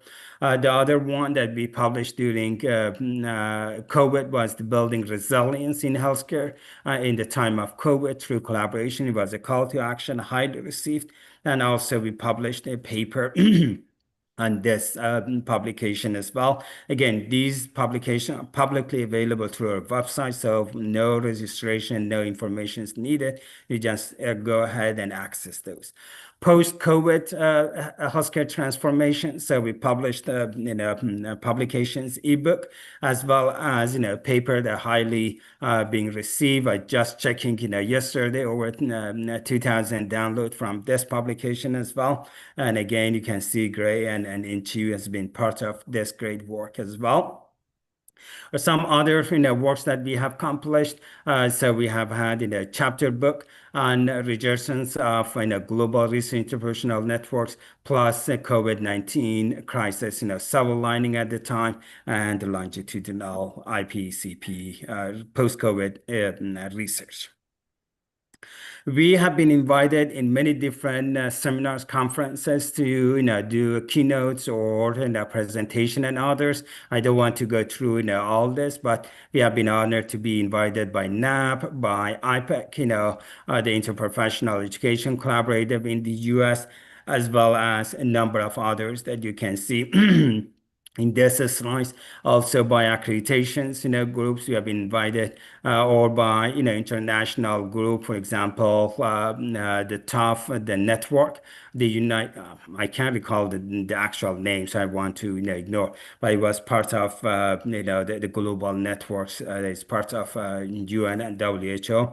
We have been invited to present. One of the last slides, so I just mentioned about the awards that we received. Again, this is a visual. At the bottom in the right corner, we received the Distinguished Leadership Award, as well as excellence in curriculum and teaching based on the Summer Research Institute that we have completed very recently. So we believe in team, together everyone achieved more, and was highly presented during, this panel presentation. So again, we were really looking to collaborate with all partners, around the globe, and Turkey is one of our major collaborators, and we're looking to expand our collaboration and possibly even having one of the Summer Institute over there or any other opportunities that comes. So open for any questions and answer. Otherwise, we can move on. Thank you. Thanks a lot, Dr. Reinders. Halili, for this inspiring presentation. Do you have any questions, colleagues? If not, we can thank Dr. Halili for this valuable presentation, and thanks a lot for collaboration. And now I'll present Dr. Michael C. Dr. Michael C. is an occupational therapist from Philippines, an occupational scientist and health professions educator. He is currently a senior researcher at Zurich University of Applied Science in Switzerland. His research expertise spans occupational therapy, occupational science, health, social sciences, and interprofessional education and practice. His involvement in interprofessional education includes teaching IPE modules for bachelor's students in health science at Zurich University of Applied Sciences, co-leading the Asia Pacific International Education and Collaboration Network, and serving as an editor of the Journal of Interprofessional Care and the Journal of Practice Teaching and Learning in United Kingdom in 2023. He received, as Professor Halili said before, he received the John Gilbert IPR Global Award for Outstanding Interprofessional Doctoral Dissertation in March 2025. He published the book Occupational Therapy in the Philippines, Theory, Practice, and Stories with Roulette in the United Kingdom as the lead editor. Now, we'll now begin the session with presentations. And finally, now Dr. Michael C. will present international collaboration and network opportunities in IPCP. Hi, Mike. Hello, hi. Can you hear Hi. me? Fine, everything's okay. We are Good. waiting for you. Thank you. Now you can start your part. I think I'm sharing my slides now. Yeah, it's coming. It's coming, I think. Good. Would you please share it again? Because we couldn't see the. Good. Oh, it's okay now. Good. And Girai and Inchi, thank you very much for inviting me for this short presentation. And I hope that our audience will be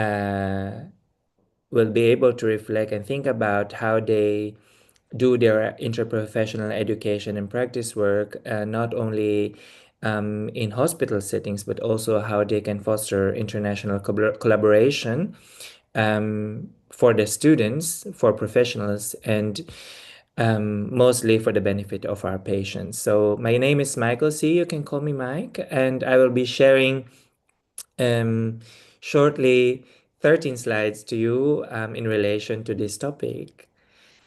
I have five aims for our discussion today. At least I'm the last speaker, so I will make it quick but punchy, and hopefully something that you will be bringing with you at the end, until the end of the conference. First, I will be discussing why global collaboration for IPECP matters.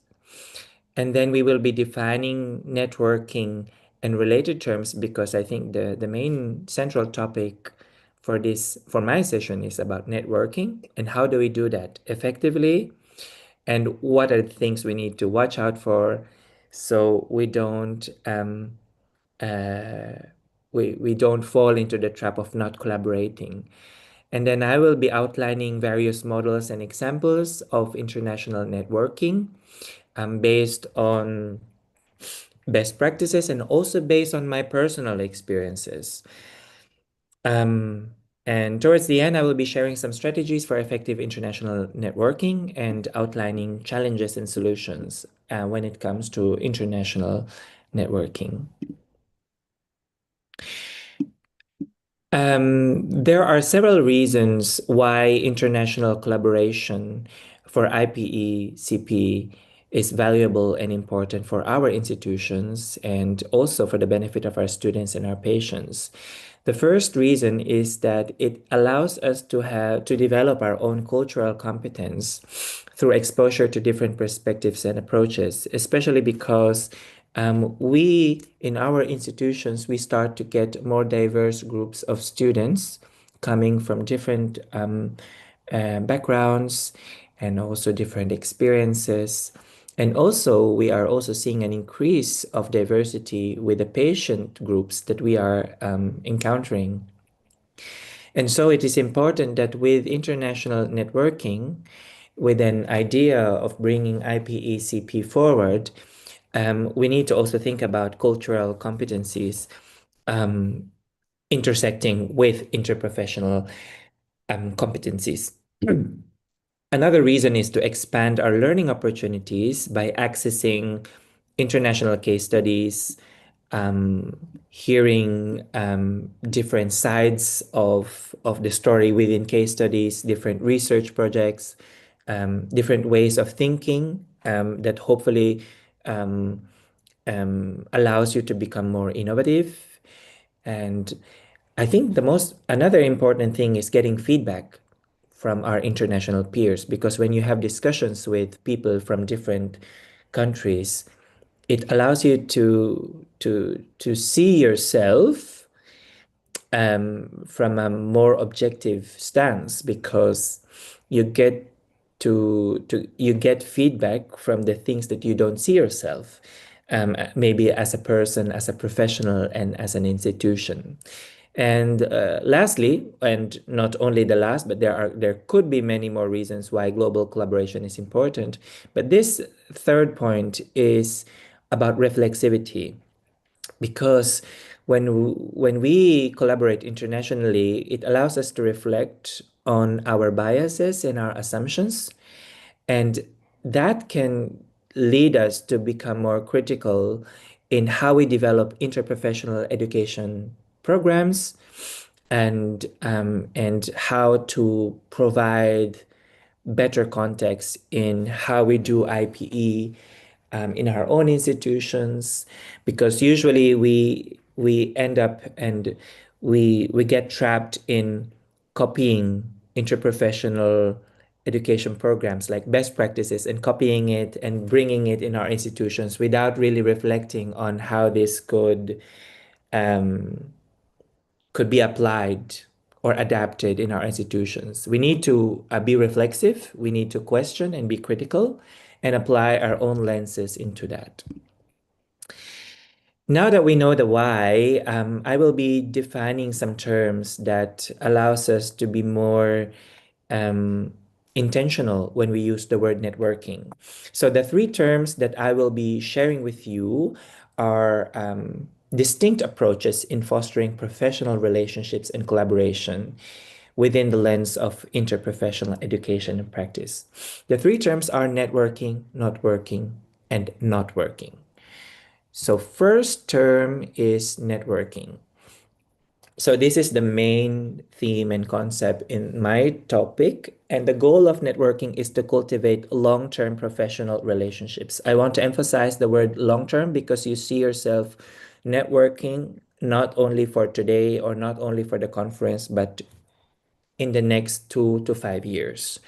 The structure of networking is more stable, and it is an ongoing set of connections through IPECP activities that goes through time. So it's not a one-time thing, it's a longitudinal series of activities. And the focus of networking is really for us to build trust amongst us professionals, among institutions, and providing added value and mutual benefits. So institutions should have mutual benefits, a win-win situation. And on top of that, we have to put in the center the benefits that it will bring, that the networking brings to our students and to our patients ultimately. So I have created, using the icons on PowerPoint, a picture of how networking works. So it has to be two-way, it has to be win-win, it has to be between professionals and institutions. So that is networking. So we network for long-term costs. It has to have some level of stability, has to be ongoing, and should benefit everyone. Another concept that I would be sharing with you is not working. The word knot is from tying a knot. So as you can see, I use the icon of two strings or threads together that you make a knot out of. And the goal of not working is a temporary collaboration to solve specific immediate problems to negotiate. So this is quite different from networking because networking is important in order for us to be more flexible, adjusting our collaborative activities depending on the situation.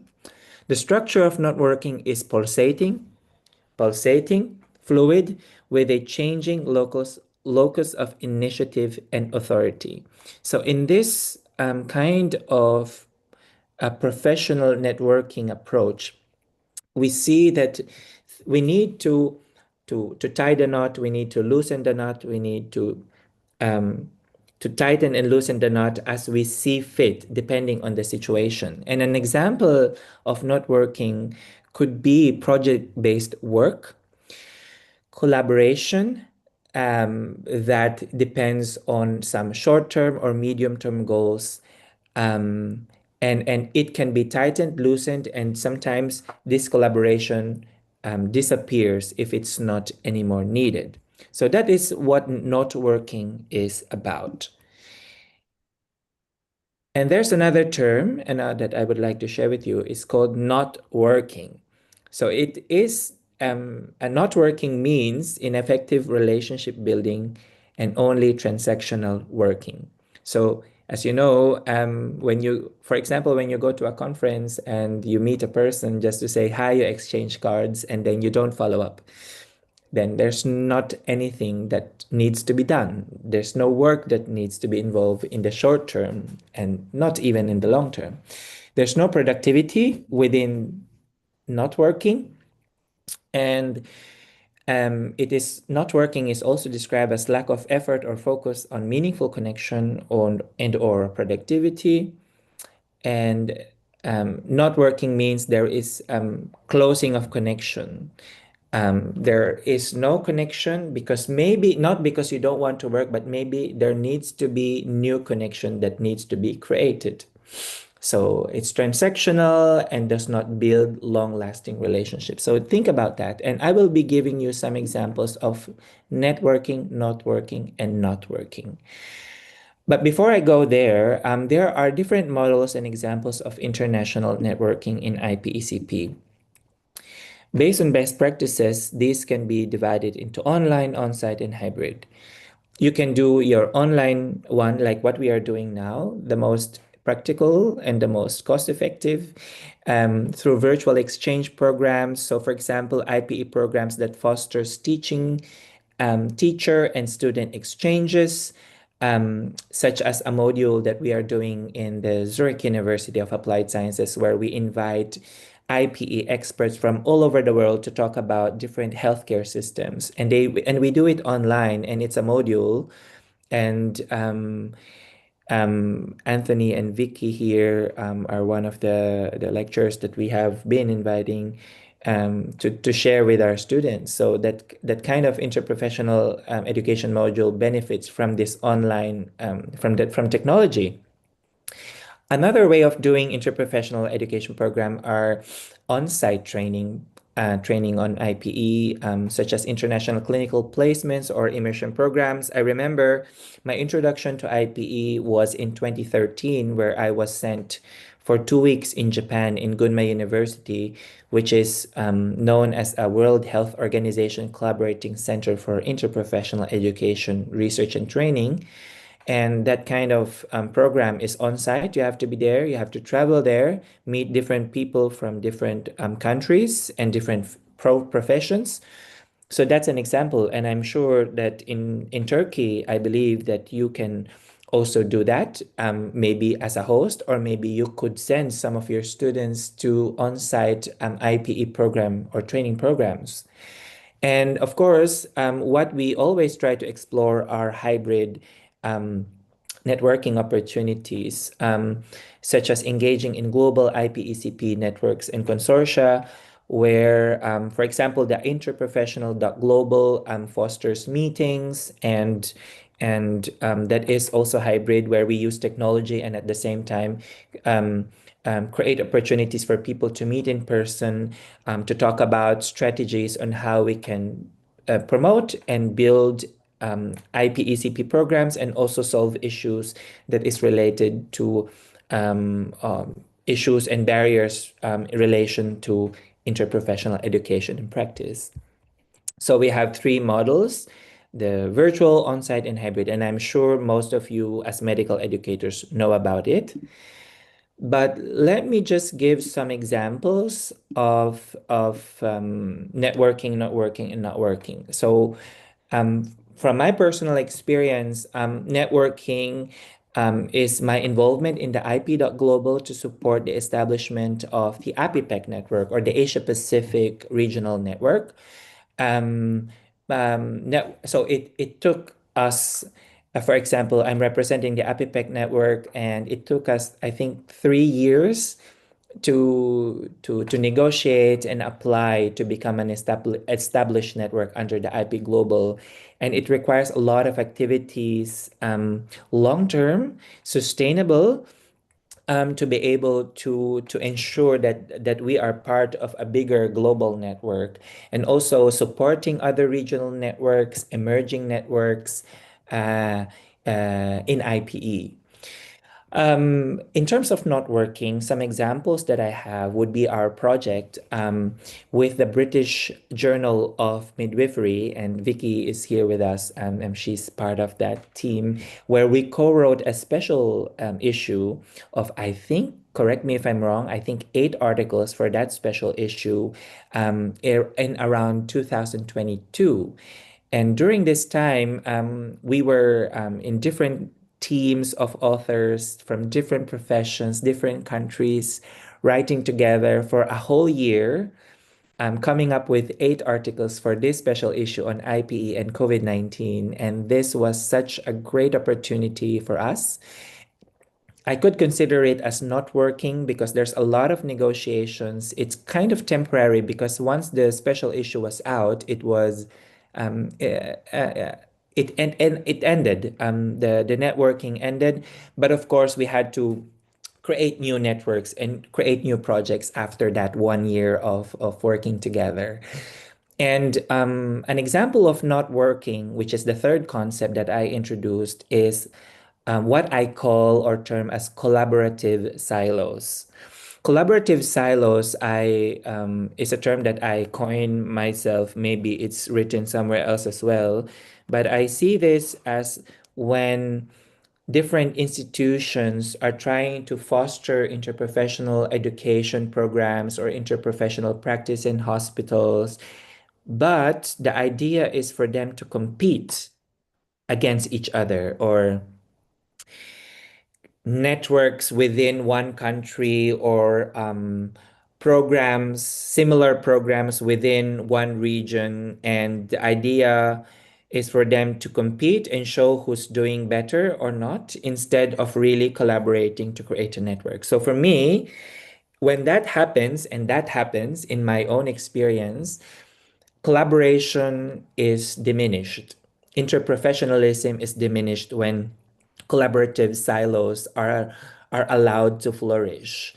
And this is true, this is happening. So be mindful, be aware, be reflective of your surroundings and the networks around you, and make sure that you really stay true to the value of interprofessionalism, which is collaborative practice for the betterment of our patients and the population we serve and help.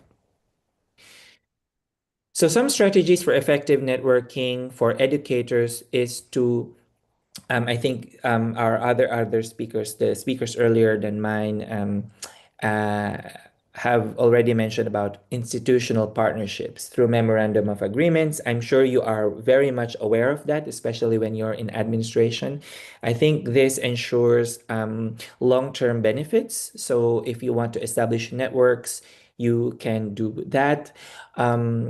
Designing co-curricular or curricular global IPE modules, you can invite people from different countries to co-design with you or get feedback from them, invite them to do some lectures for you, write papers together or join editorial teams, because you learn a lot when you write journal articles together, or a book chapter, or any white paper, or editing together. This also allows you to have networks within IPE.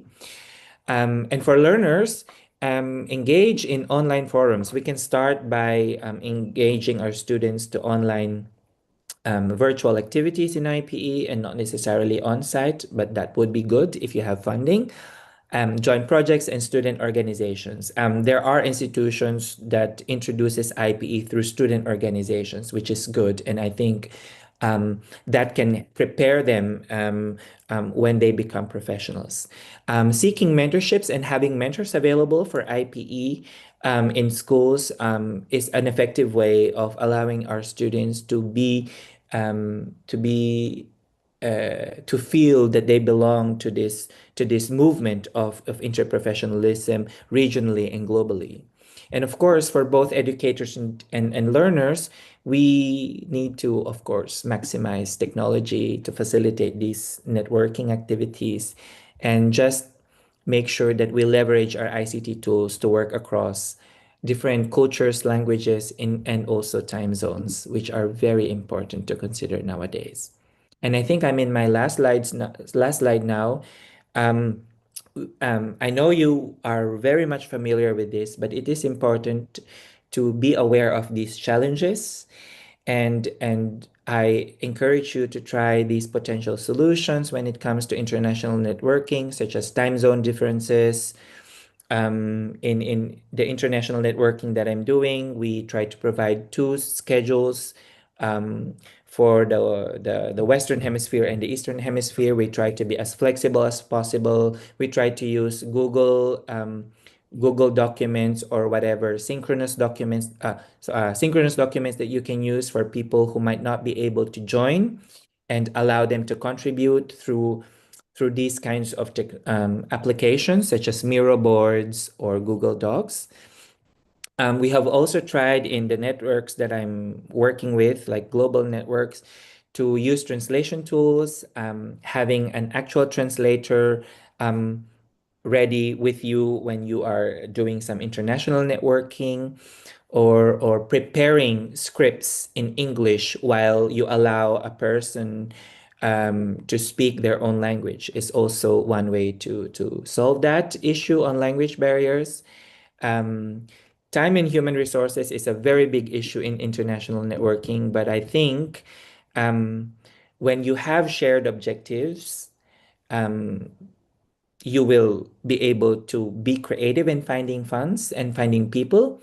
And also, when you create teams, it is important to fill the team with members who are skilled and who are who have strengths in certain skills in interprofessionalism. So you see that there is motivation and there is skill and capacity for that person. Again, funding is a challenge, and we have what we call the Marion model, because in our institution, we have this IPE module where we invite guest speakers internationally, and usually we have this payment scheme where we don't directly pay the lecturers, but the payment goes to an organization to support the activities of the organization. So that's kind of a very creative way of a funding scheme. And lastly, priority differences. So I believe that each institution, when you're creating an IPE program, or even across departments, there would be different priorities. And I think if you want to advocate for IPE, especially in international networking, it is important to set clear communication. And I'm not saying I'm an expert on that, but I'm learning that we need to be very clear, and you need to be able to define very concrete expectations. So we embody interprofessionalism by being communicative and being clear and being ready to negotiate in case there are miscommunication. So my takeaways, I think for this session is that international networking for IPECP is important, especially in today's modern healthcare education and practice. And it entails serious amount of effort, energy, time, and resources, but it is worth it in the end.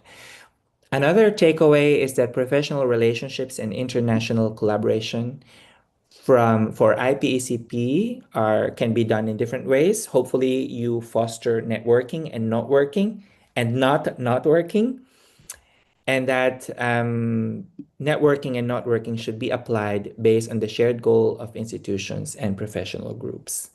So I think those are my aims. I think we've reached them. And if you have questions, I'm happy to answer them. Thank you very much.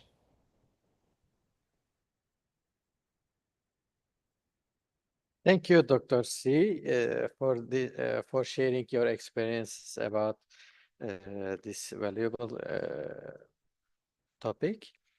Dear colleagues, do you have any questions for Dr. C? Yes, please.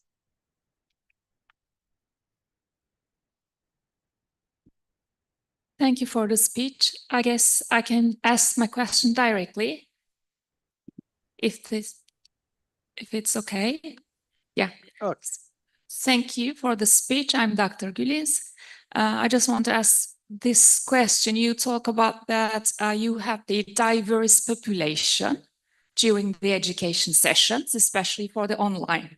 So how can we provide an interactive session so that we can foster the students give their feedbacks during the online session when we have actually diverse population with us as students. Thank you. Because sometimes that's the most challenging part for us. For example, I come from an international school of medicine. They have some specific groups inside. So when we try to have this atmosphere, sometimes it's really, really hard. So that's why I'm asking. Thank you. Is that question for me or for everyone? I think everyone is in the panel can answer that. How does this work? No, there is no panel over here, so that's why I asked you, and especially Okay. Well, I can regarding your try, experience. and I would invite my colleagues Anthony, Vicky, and Hossein to add if you have anything. I have experience in Switzerland. We have a diverse group of students joining our IPE modules, and usually, if we want them to interact, we would plan ahead to, if we want them to do group works, we plan ahead to make sure that there is diversity within small groups, so that at the beginning of their discussions or their learning process, there's already diversity, and that they recognize that diversity. And we, of course, it's important that they also group together based on their shared values and culture. But in terms of interprofessional education, I think they've being able to interact with diverse people with different backgrounds is already important. So planning ahead is a key to that. Anthony, you're raising your hand. I can see that. Yeah. Thank you for bringing that point forward with the question. Working interprofessionally on virtual platforms with students can be really challenging. I think one of the things that we've actually done at St. Lucia University with our classes is we've really moved to in-person with all of our classes. So when we have virtual engagement, so for example, we had a global panel in our IP 2100 class that Vicky and Mike and Yan Yap participated in. We actually expected the students to come into the room to watch the virtual panel. When we put in each course, when we put people in their interprofessional teams, we found that our sweet spot is about 6. That gives enough diversity on the teams, but it doesn't create cliques within your teams. You know how that goes. If you have too large of a team, they tend to form small groups within the team, but 6 seems to be a really good amount. Our goal is to have at least 3 professions represented on every team, and they stay with that team for the entire semester. So they go through that team building process where they get used to working with each other, and they build their own norms and all those types of things within teams. So hopefully that's helpful. And also with generative AI, we've moved to on paper team reports in class. There seem to be more authentic interaction that way. Thank you. Thank you, Tony. And Hussein, you can go on. Yes, I can add as well. So my experience with both IPCP as well as the online portion. So my suggestion would be, for my theory, dual identity, professional to professional identity frameworks, we use intergroup contact theory as well as, contact hypothesis. So I would suggest that you review that one. 3 basic condition is needed when we bring students from across different professions into either in-persons or virtual platform. One would be everyone see each others as equal partners, equal peers. So that needs to be said in a way that would be appropriate to the context. Sometimes, for example, from my own research, if we have all in early early students rather than senior students, sometimes give them more peer level equalness. So that would be one piece. The other one is about, supportive, administrative support. So they want to see that the university as well as, the institutions support the works that has been done. So that's the other piece. Sometimes at the start of the semester or at, during, the presentations, you can invite people from the institutions, from the school dean or college and others to come and give a very brief welcoming to the students that will set the scene to be effective. The other one shared goal. A student needs to see they are here for a shared goal, and also show them the importance of the topics. Because if they are early students, they may not see how IPCP is going to work or help them as they go through their education. Sometimes they are so eager into their professions that might ignore. For that reason, my own research and identity formation has been students who get into any professions, they need to see themselves from day one, not just a member of their own profession, also a member of the interprofessional team. So if you have that dual identity started from day one, that help them to see simultaneously themselves part of the boat, not one against others or one on top of the others or prioritize. Rather, both are as important as others. Those have been my strategy. Have seen great success. Thank you. Thank you for your contribution, Halili. And Vicky, you can go on, please. Thank you. That was a great question, because as technology evolves, we have to as well. So I think that's such an excellent question. And it's something that I'm grappling with at the moment in my role. So we deliver quite a lot of hybrid delivery, just like today, where we have people in person, but also people online. So I think what we're talking about really is how we build a community of practice in an online space or in an in-person environment. And that's quite a challenge for us. I think all of us on the stage, dare I say it, and online on the screen are actually adept at doing that. And we've worked incredibly well over virtual platforms because we're in different parts of the world. So we are evidence it can be done. And I think the way to do that in virtual spaces is to replicate small groups, but on breakout rooms. So create breakout rooms with intention where we've got mixed professions in those spaces, using, for example, case examples, case studies to do case-based learning. So the people then actually come together and they work together to solve challenges and to understand problems. And I also think it's about using technology to help us to bring people together. So using platforms, using discussion threads, getting people to communicate with each other in different ways. So we have a lot of tools available. And I think it's up to us as educators to explore them and to become comfortable with the different formats that we can bring people together with. And there is also something to consider in terms of where students are on their journey. So if they're just new to a profession, they need to understand their own professional identity. And then that puts them in a position to begin to understand others and develop that interprofessional identity as they move forward. And then ultimately, you want them to be prepared for practice by the time we reach the end. So the activities that you design, whether that's in person or virtual, will reflect where the students are on their journey. Thank you. Thank you so much. Another question? Yeah. Thank you. Okay, thank you. Professor. Thank you very much. It's very nice and let me say that eye-opener presentation, all of you. Thank you. Thank you very much.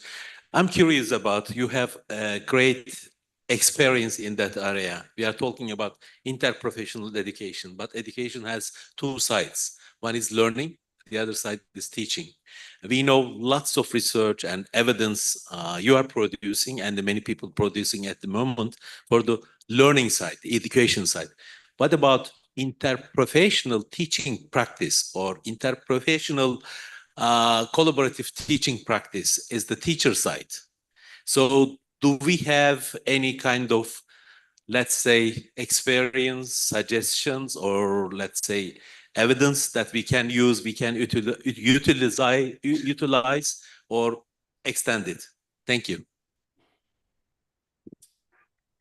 Thank you so much.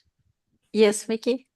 Yeah, and can come on this one. And I think it's interesting that you use the word teaching, because in interprofessional education, the word I prefer to use is facilitation, because I think there's a different challenge for us when we're guiding people to learn how to work with, from, and about each other.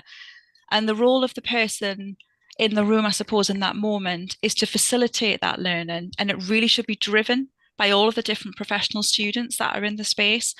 And I'm a board member and trustee member of the UK organisation called CAPE as well. And we have a faculty development group.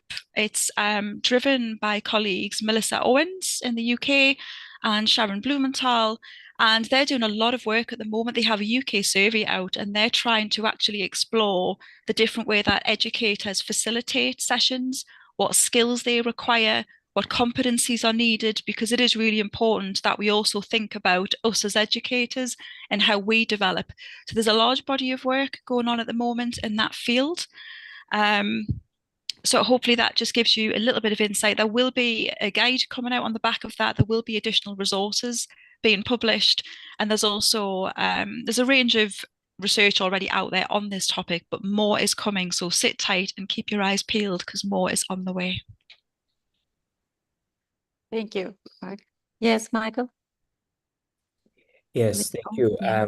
What I understand is the question is about how can we teach or facilitate interprofessional education, and I agree with Vicky that it's really about facilitation. We also have some teaching on it, but as teachers in medical education, I think the most crucial part is designing of the instruction and designing of the curriculum more than the teaching itself or the facilitation itself. Because my experience when people ask me, like institutions asking me, like, how do we develop an IPE program in our own institutions? And usually they thought that when they put students from different programs together in a laboratory room or in a room, that's already called IPE, because and that's part of teaching. But when we look at IPE, it has to come from the instructional designer perspective, the curriculum design, and usually there is this misconception that IPE should be an added course in the curriculum. And in the Philippines, where I'm from, it is harder to revise a curriculum than revise an instruction. So I would always bank on the instructional designers, medical educators, how to depend on how they can create and formulate learning outcomes. And from there, they can create activities that would foster this development of interprofessional competencies. So it's also about designing and not just the teaching units or the teaching activities that you do, but how you design not only one class, but the whole module, the whole course, and how you tie them with clinical courses, how you tie them with basic courses. And that will allow you to target and develop interprofessional competencies without, you target it naturally or organically when it's in the design and not just in one teaching or 3 teaching sessions. That's what I wanted to share. Thank you, Michael. And Tony? Yeah, Michael, thank you so much. I literally, like you were talking what we've developed philosophically over 20 years of collaboration at SLU, that that organic intentional design for organic learning. But one of the things that I would encourage people to think about is when you facilitate in teams, or you facilitate teaching or team teaching, think of it as a continuous quality improvement model. You shouldn't feel like you never reach your destination. You should always be interacting with each other, reflecting on how your performance, feeding it back into that continuous quality improvement cycle where you can always look to get better and improve. Like we talked earlier about kind of the transition we made. We were in person, and during COVID, we went virtual, and we thought we could keep that going for a while. Then we we really felt that we lost our interaction and we went back to in-person. Those were all based on this kind of reflective teaching model where we kind of engage in this continuous quality improvement. Also, another really key is scheduled planning meetings.